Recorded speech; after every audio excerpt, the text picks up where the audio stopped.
आं गिबियावनो दिनै रनजित सारा निसिमानि जानानै दिनै बहायो केम्पास 2 अर्थात केम्पास 2 नङा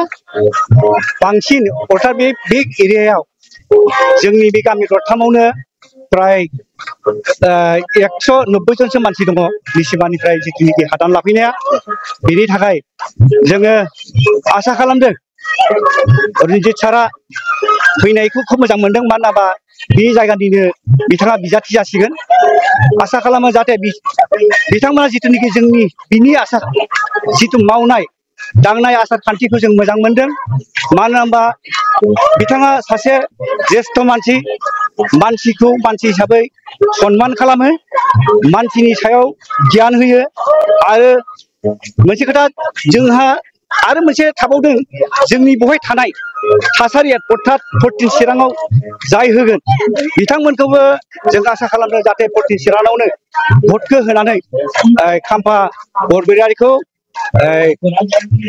मा होनो देरहासार जानाय थानो हानाय मोनसे खाबु मोनो आरो लोगोसे आङो बेखौल' खावलायनाय थादों खाम्फा सारखौ जोंनि हाया दा बेनिखायनो आसा खालामो फैगोन दिनफोराव जाहाथे बे खामानिखौ जाहाथे आबुं खालामो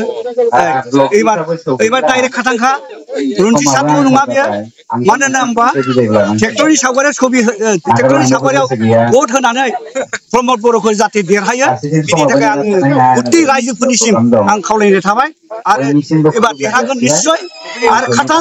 बेखौ आरो फेजेननो हाया गोजोन्थों।